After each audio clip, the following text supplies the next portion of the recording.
Hello everyone, welcome to Bio 100 Plus. In the last lecture, we have studied the type of nervous system, and in that we know that nervous system can be of two types, CNS and PNS. और CNS में भी हमने देखा था कि ये जो CNS है इसमें क्या क्या होता है, brain and spinal cord. So in this video we will study the structure of human brain. As you all know that human brain is the main coordinating center in the human body.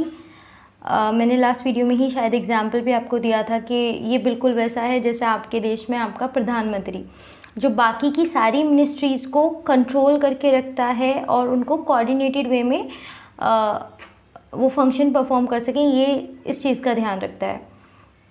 ठीक है, तो वैसे ही आपकी body की जितनी भी और ministry हैं यानी उसके जो और ऑर्गन्स हैं उनको कंट्रोल एंड कोऑर्डिनेटेड वे में कौन लेके चलता है, आपका ह्यूमन ब्रेन.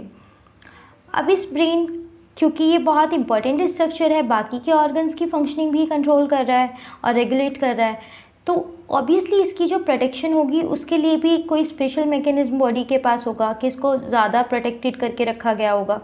क्योंकि ऐसे देखिए, अगर एक प्रधानमंत्री का घर हो और एक गाँव के किसी छोटे मोटे प्रधान का घर हो तो कौन से के घर के बाहर ज़्यादा सिक्योरिटी होगी?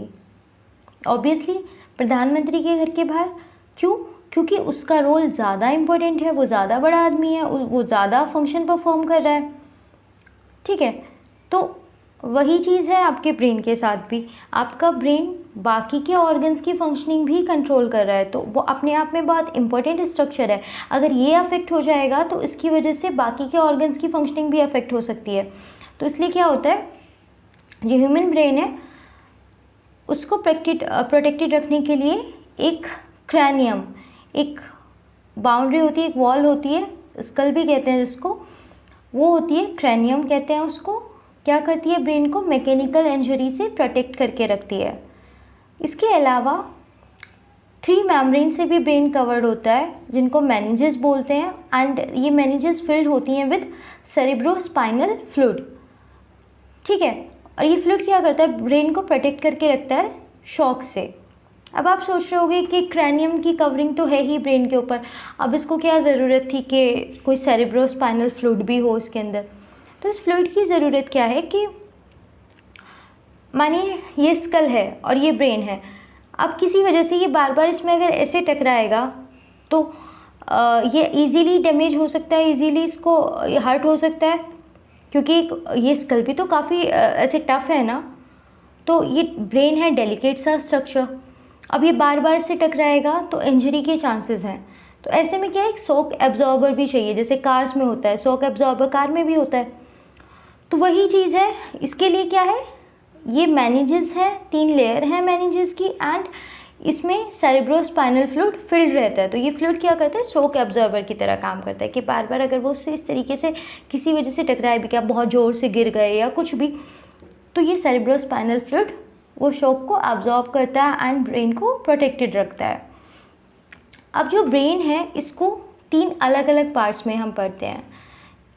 जो आगे वाला पोर्शन है फोर ब्रेन, बीच वाला जो रीजन है उसको मिड ब्रेन कहते हैं, और जो लास्ट वाला पीछे वाला पार्ट बचता है उसको हाइंड ब्रेन कहते हैं. ठीक है, तो ब्रेन के मेनली 3 पार्ट्स होते हैं, fore brain, mid brain and hind brain. Next slide पे मूव करते हैं. ये देखिए, ये है detailed structure of human brain. अब इसमें क्योंकि हम 10th क्लास के लेवल पे पढ़ रहे हैं अगेन, तो बहुत डिटेल्ड एनाटॉमी ऑब्वियसली हम नहीं पढ़ रहे हैं. अब जैसे मैंने मेनिंजेस का भी बताया तो मैंने बहुत डिटेल नहीं बताया है, बिल्कुल बेसिक जितना आपको ज़रूरी है उतना आउटलाइन, जितना एक 10th क्लास के सिलेबस में है और 10th क्लास के बच्चे को जानना चाहिए. एक्स्ट्रा पढ़ने के लिए आप एक्स्ट्रा भी पढ़ सकते हैं, वो आपकी विल है.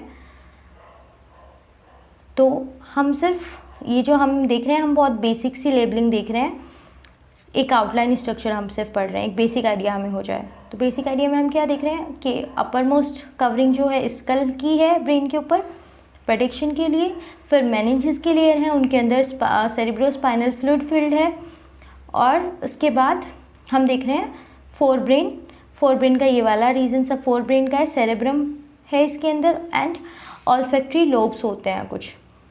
फोर ब्रेन के अंदर मेनली सेरेब्रम होता है एंड कुछ ऑल्फैक्टरी लोब्स होते हैं।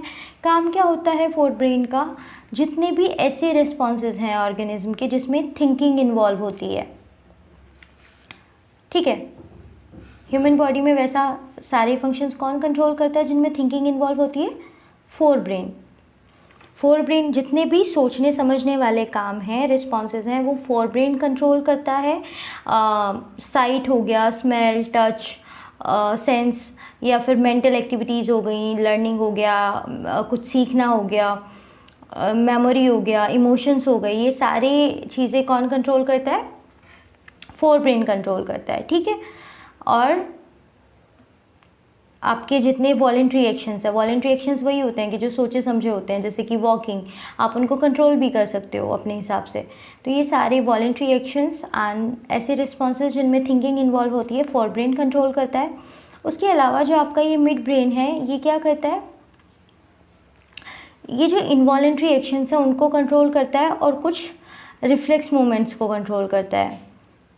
इसके अलावा जो लास्ट वाला रीजन है आप देख पा रहे हो हाइंड ब्रेन का, इसमें पोन्स है, मेड्यूला है एंड ये वाला रीजन जो आप देख रहे हो इसको सेरिबेलम कहते हैं।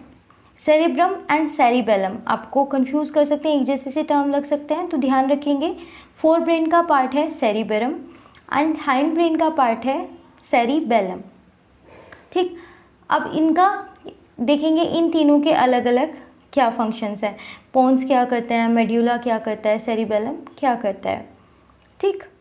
ये देखिए जो आपका फोर ब्रेन है, it consist of cerebellum and olfactory lobes. It is the thinking part of the brain, controls voluntary actions. Question अक्सर ऐसे आ जाता है कि फोर ब्रेन कौन से एक्शंस कंट्रोल करता है, तो आपको याद रखना है it controls voluntary actions, control smell, touch, hearing, site, mental activities like thinking, memory, learning, emotions, etc।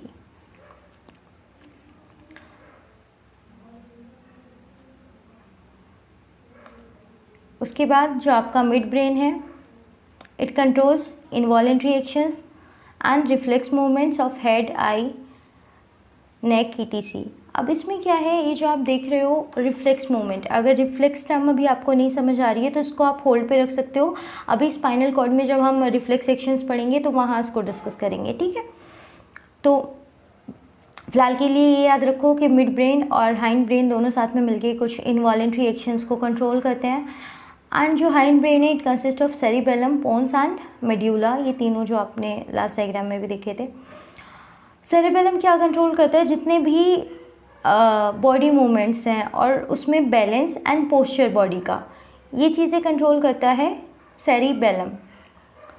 आप बाइक राइड कर रहे हो, स्ट्रेट लाइन में आप राइड कर पा रहे हो, आप उसको बैलेंस कर पा रहे हो, आप लिख रहे हो, आप कितना प्रिसाइजली लिख पा रहे हो, आप लाइन सीधा कितना खींच पा रहे हो, या आप सीधे चल भी कैसे पा रहे हो, इसके लिए बैलेंस की ज़रूरत है बॉडी में। और इसको कौन कंट्रोल करता है? सेरिबेलम। ये बैलेंस, पोस्चर और बॉडी मूवमेंट्स में कौन हेल्प करता है? सारे में सेरिबेलम। इसके अलावा जो पोन्स हैं, ये मेनली रेस्पिरेशन कंट्रोल करते हैं, ठीक है। और जो मेड्यूला है वो कंट्रोल करता है बहुत सारे involuntary actions like heart beat, blood pressure, salivation, sneezing, vomiting, etcetera. तो this was about human brain. In the next video we will learn about spinal cord and other things. Till then, keep learning, keep exploring, and thank you for watching.